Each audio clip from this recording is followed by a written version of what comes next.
Assalamualaikum warahmatullahi wabarakatuh. Selamat datang kembali teman-teman di channel Manusia Setengah Cuadrat. Oke, jadi di sini kita akan membahas mengenai web framework namanya Flask. Ini web frameworknya Python. Nah, nanti ada juga namanya Fast API dan juga Django dan lain sebagainya. Tapi kita bahas Flask karena dia salah satu yang cukup awal dirilis dan sudah banyak digunakan, dibicarakan. Nah, teman-teman, kalau sudah bekerja nanti mungkin akan bertemu Flask sebagai legacy code, atau kalau perusahaan kalian baru mungkin akan menggunakan Fast API sih. Tapi kita nggak ada salahnya kita belajar Flask. Nah, di sini pertama yang kita butuhkan adalah bagaimana cara menulis code pada Flask. Nah, teman-teman bisa menuju ke Quick Start ini, web page-nya si Flask itu sendiri, menuju ke flask.palettes.project, kemudian ke Quick Start. Nah, ini terbaru adalah Flask 3.0 ya. Nanti kalian juga mungkin akan berubah versinya. Di sini bisa copy paste aja dari kode quick start-nya mereka, kemudian masukkan ke dalam Python file, misalkan namanya adalah hello.py, mereka contohkan. Kalau di saya misalkan adalah myblog1.py. Nah, kemudian jangan ya pakai flask.py nama Python file kalian, karena dia akan menjadikan konflik dengan framework Flask itu sendiri. Makanya kita hindari penamaan yang sama. Nah, kemudian cara ngejalankannya gimana si web server ini ya, web app ini. Pakai Flask, kemudian double dash app hello run. Hello ini adalah suatu nama Python file kita, run ini yang nge-run aja si Flask-nya, servernya ini. Kemudian kita bisa copy nih nanti link dari lokal host kita dan juga portnya, nanti biar kita bisa lihat bagaimana dia bekerja si Flask-nya. Betul, saya bukan orang UI ya, bukan orang front end, jadi ya, nanti apa adanya aja lah ya. Untuk yang si bagian HTML dan CSS saya nggak terlalu paham, tinggal saya copy paste aja dari si Bootstrap. Ya, jadi ya gitu. Nanti kita biasanya sebagai back end misalkan atau data scientist, nanti kita cuma ngecode bikin API-nya aja. Untuk HTML, CSS-nya pasti sudah dikerjakan oleh orang front end. Jadi orang back end atau orang front end-nya tinggal ngehit API kita, dimasukkan ke Flask, nanti biar mereka yang configure gimana tampilannya. Nah, jadi di sini kita bikin dulu, eh, bukan bikin ya, kita import dulu lah pertama. Import dulu suatu kelas namanya Flask, ini F gede, dari suatu framework namanya Flask F kecil ini. Kemudian kita inisialisasi instance namanya app. Nah, pakai Flask, kemudian dalam kurung dan method kayak gini ya, name. Kemudian kita kasihkan suatu static method app.root. Kemudian di sini kita misalkan kasihkan slash dan home. Ini sebagai kayak home, apa namanya, home page-nya. Kemudian di sini kita di homepage cuma ngeprint hello, this is the home page gitu. Nah, kemudian cara ngerannya tinggal Flask tadi ya, double dash app. Nah, kebetulan nama Python file kayak myblog 1, kemudian run, nggak kasih .py, nggak usah ya. Jadi seperti itu. Kalau kalian belum install Flask, tinggal pip install Flask. Kebetulan saya udah install, jadi ya already satisfied. Dia akan ignore aja, di skip sama dia. Kita coba run. Oh ya, ini debug mode saya off ya. Jadi ketika saya ganti isiannya, dia nggak akan berubah-ubah. Kita coba copy paste ya di sini. Nah, jadi hello, this is the homepage gitu doang ya. Kalau misalkan kalian ganti homepage of my blog, kita Ctrl S ini, Command S kalau di Mac, nanti di refresh nggak akan berubah. Agar setiap kita nge-save itu berubah, kalian bisa export flash debugnya jadi satu. Kita matikan dulu. Oh, sorry. Nah, ini kayak gini, satu. Nah, nanti kalau kalian jalankan lagi, akan debugnya aktif ya. Jadi kalau kalian refresh, nah ini, hello, this is the homepage of my blog. Kemudian kita hapus of my blognya, misalkan kasih tanda seru, Ctrl S, dia akan otomatis nge-restart. Kalau kita refresh di sini, dia atau otomatis nge-restart. Makanya kalau kita masih development ya, kita tinggal mode debugnya aktifkan aja. Oh ya, by the way, ini saya lupa matikan ini dan ini. Jadi seperti itu, sama aja sih. Dia nggak akan ngubah apa-apa nih. Nah, kebetulan saya tadi udah uh, tunjukkan ya, karena di sini tuh bisa berbagai landing page ya. Misalkan tadi home, sekarang kita kasih about. Andai kan nih kita nggak kasih about, nanti kalau kita kasih di sini about, ya nggak akan muncul ya, not found ya, not found. Tapi kalau kita Ctrl S, ini uncomment dulu, kita Ctrl S, kita save ya, nanti akan ada about. This is di about page. Kalian juga bisa tambahkan misalkan lagi profile gitu ya. Misalkan profile atau help gitu-gitulah intinya tambahkan aja landing page apa. Kemudian di sini kalau kalian nggak mau repot misalkan export lagi flash debugnya 0 atau 1 dan sebagainya, nggak mau juga kalian ngeran pakai flash kemudian double dash app kayak gitu, kalian juga bisa sebutkan if name ini kayak dunder metodenya sama dengan main, nanti tinggal app.run debugnya true or false, misalkan true biar kita bisa jalankan. Kita matikan dulu ya, kita clear. Nah, nanti kita save. Nah, kalau kita udah bikin if name kayak gini, kita bisa panggil dengan Python file. Misalkan Python, kemudian namanya myblog 1.py. Sama ya, nanti dia bisa jalan juga. Sama kayak sih ini, function ini. Kita run lagi, sama. Dia masih bisa jalan. Ayo, this is the homepage study about. Oke, kayak gitu. Itu kalau sederhana. Kalau kita mau tambahkan HTML dan CSS gimana ya? Kita coba dilihat yang Python file kedua. Kita matikan dulu. Kita clear. Nah, kemudian di yang MyBlog 2 ini adalah pengembangan aja sih dari yang MyBlog 1. Nah, ini saya kasih catatan pertama, add homepage as same with main URL. Artinya gini sih. Di sini tadi sebenarnya tadinya nggak ada ya. Tadinya kayak gini aja. Nah, sekarang saya tambahkan home. Jadi dua ini, landing ini, dua page ini intinya akan merefer pada suatu file HTML yang sama nih, home HTML. Atau kalau yang di sini, karena belum punya file HTML, ya kita akan ngeprint sesuatu yang sama, teks yang sama. Nah, jadi seperti itu kita lihat dari atas dulu. Di sini bedanya apa? Yang pertama sama nih, sama ya. Di sini kayak uh, plus kita import, kemudian render template di sini. Render template di sini digunakan untuk memanggil file HTML yang akan kita buat. Nah, kemudian di sini sama persis add flash name. Nah, cuma di sini ada data namanya post. Data ini akan kita gunakan untuk menampilkan kayak misalkan judul-judul artikelnya ya. Contohnya penulisnya adalah James Harden. Dia bikin tutorial misalkan how to do step back. Ini salah satu cara teknik dalam shooting basket ya. Kemudian contoh kata-katanya first post content. Dia nulisnya pada tanggal 16 November dan penulisnya misalkan dia narsis ya. Upload fotonya sendiri di situ. Kemudian Kevin Durant how to get MVP award, kemudian second post content dan tanggalnya sekian, fotonya dari direktori ini.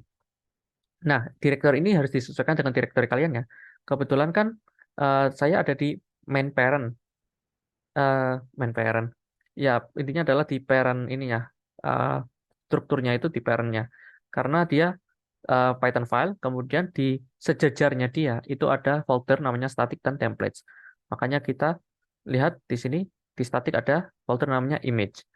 Di image ini kita punya tiga gambar. Yang pertama gambar Kevin Durant, nah, kemudian gambar James Harden, dan ini NBA logo. Sebenarnya dia udah pada pindah sih Harden ya ke Clippers dan Kevin Durant udah ke Phoenix Suns. Nah, di sini kita selain punya image di folder static, kita juga punya main CSS. Nah, nanti main CSS ini digunakan untuk tadi ya untuk ngedrawing, untuk mempercantik. Contohnya navigation bar nanti biar warnanya biru karena di NBA. Kemudian di sini artikelnya warnanya hitam karena dia itu ini ya teks ya. Jadi kita mau warnanya nggak alay, jadi hitam. Kemudian ya ini tentang navigation-nya harusnya terletak di mana, di center atau gimana, logonya tingginya berapa, marginnya gimana dan seterusnya. Ini hanya CSS biasa. Nanti saya letakkan juga deh di GitHub ya. Nanti teman-teman bisa lihat di link deskripsi. Kemudian di sini selain ada image, kemudian main CSS, kemudian ada template. Nah, kita lihat dulu ke main blog 2 ya. Jadi data post ini suatu list yang berisi suatu dictionary. Nah, dictionary ini nanti kita akan gunakan di dalam layout.html dan juga home.html. Karena about.html cuma berisi ini doang nih, kalau teman-teman lihat. Cuma about page gitu doang, cuma teks nanti. Yang isinya cuma about page. Nah, jadi kita punya data ini nanti kita gunakan di mana? Di home HTML. Lah, kok tahu gitu? Lah, ini teman-teman bisa lihat di sini ada parameter post. Nah, di sini juga argumennya adalah post. Post yang kedua itu adalah ini. Misalkan kita ganti jadi post 2 ya nanti kita harus ganti di sini post 2. Kayak gitu. Nah, kemudian Untuk yang about juga about.html, jadi bukan lagi kita pakai ini ya, return kayak di Mapblog 1, tapi kita udah pakai render template. Nah, ini masih sama kayak tadi. Kemudian kita lihat home HTML dulu ya. Home HTML ini berisi a section, kayak misalkan uh, pertama kita punya image. Image dari mana? Dari image ini folder. Kalau teman-teman lihat kan ini ada folder static namanya, kemudian post, kemudian image URL. Post ini apa? Post itu tadi ya, yang ada di ini post, ini post. Jadi misalkan kita ngambil post.author, ya berarti kita ngambil James Harden dan Kevin Durant, kayak gitu. Makanya di sini teman-teman lihat dia itu looping ya, for post in post.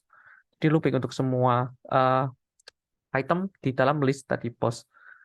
Kemudian di sini kita punya autornya, date posted, title, konten, yaitu semua yang ada tertulis di sini. Author, title, konten, date post, dan image URL-nya. Kemudian setelah itu kita bungkus ya looping ini, looping dari semua list dalam post tadi, ya ini list post tadi, kita bungkus dalam namanya blok konten. Nah, blok konten ini dia adalah isian atau nge-replace dari blok konten yang ada di layout.html. Layout.html itu apa? Coba kita lihat ya. Oh, ini cukup panjang, jadi kita lihat ke bawah dulu yang nyari blok kontennya. Nah, ini blok konten. Nanti, bukan, bukan ini ya. Di, ini blok konten, sorry. Jadi nanti di page konten, kalian akan ngubah ini, ngubah isian ini dengan yang ada di home.html. Dan di home.html ini dia akan looping untuk semua data yang kita punya. Nah, kalau di kejadian sebenarnya ya, di pekerjaan yang nggak mungkin ditulis ya datanya di dalam Python file kayak gini ya. Mungkin udah ada di database, kayak gitu, di MySQL, database relasional atau yang lain. Jadi nggak tertulis langsung di Python filenya. Tapi karena ini simulasi ya kita nggak usah susah-susah dulu. Nah, setelah itu, setelah kita lihat di layout.html, tadi isinya banyak ya. Kalau dari awal ini adalah HTML biasa, saya juga nggak bisa nulis kayak gini. Saya ngambil dari Bootstrap. Kalau teman-teman bukan orang yang paham CSS atau HTML juga, ya copy-copy aja lah ya. Kayak saya nih. Nah, ini contohnya starter template. Saya copy paste dari ini. Ini saya persiskan uh, untuk membuat tampilannya lebih ke tengah gitu kan. Kemudian saya juga nggak tahu ini dia ngapain aja, mungkin style dari tulisannya gitu ya, untuk uh, jarak antar kalimat kayak gitu. Jadi ini saya copy paste dari situ, tapi di sini saya tambahkan satu uh, line code di mana stylenya akan saya ubah-ubah dengan main.css yang tadi saya sudah tunjukkan. Jadi di folder static main.css kayak gitu. Kemudian NBA logo ini, NBA block judul di navbarnya nanti. Nah, navigation barnya itu sendiri nanti kita akan ngambil NBA logo tadi yang sudah saya sebutkan di sini di static image. Kemudian eh, ya ini ada button ya. Artinya responsive button ini kita bisa menuju ke homepage dan juga about nih. Kita bisa pindah-pindah dari home about dengan klik ya. Jadi kita nggak perlu nge, apa nge-define di sini misalkan about atau home di sini nggak perlu kayak gitu. Tinggal kita klik-klik aja kayak website sebenarnya. Kemudian di sini, oh ya teman-teman kalau belum paham juga cara ininya, eh, cara ngubahnya, cara bikin kayak tadi, ya tinggal ketik aja navbar di sini. Nah ini udah ada cara-caranya nih, contohnya navigation barnya. Tinggal kalian ubah aja, misalkan kalian nggak mau pakai drop down menu ya, kalian ganti gitu kan. Ini lengkap sih, kayak gitu. Kemudian em, di sini di page content kita juga ngasih sidebar, ya misalkan latest post, announcement, calendar, dan semuanya. Kemudian JavaScript ini juga saya ngambil dari Bootstrap ya. Jadi karena kalau di kerjaan yang asli itu ya udah ada tim UI-nya, ngapain kita bikin? Kita kan tim data scientist tinggal bikin API aja ya biar di-hit sama mereka. Ini saya ngambil dari sini sih. Ya gitu ya. Jadi seperti itu kelihatannya rumit tapi saya nggak nulis sendiri ini. Tinggal copy paste. Habis itu kita coba lihat hasilnya ya. Kayaknya sudah saya bahas semua. Oh ya di upload.html juga dia eh, pakai template-nya si layout.html ya, di extend nih. Kemudian tinggal override si blok kontennya. Blok kontennya cuma upload page saja. Gitu. Coba kita panggil Python, kemudian my blog 2.py. Nah, ini tinggal kita klik aja ya. Kalau di sini klik nggak bisa langsung pakai komen ya. Kalau di Mac, komen kemudian diklik. Nah, ini hasilnya kayak gini. Ini default browser saya Safari. Jadi di sini kita punya NBA blog. Ini tadi yang titelnya kita tadi. Ada home, about. Nah, ini bisa pindah-pindah kan. Kemudian di home ini ada foto James Harden dan Kevin Durant. Kemudian ini ada autornya. Kemudian how to do step back. Ini adalah si apa namanya? Headingnya gitulah, titel dari artikelnya. Kemudian ini ada kontennya cuma kayak gini. Kita bikin kayak lorem ipsum aja sebagai placeholder. Kemudian di sini ada sidebar. Ya, sebenarnya ini bisa diklik ya. Cuma kita nggak bikin, dia akan nge-refer ke yang mana, ke page yang mana. Karena ini baru awalan, kita bikin kayak homepage-nya aja. Seperti itu, ya kita sekarang sudah bisa membuat suatu Flash ini ya, web app ya sekarang. Oke, mungkin cukup sekian. Semoga bisa bermanfaat. See you next time. Bye-bye. Assalamualaikum warahmatullahi wabarakatuh.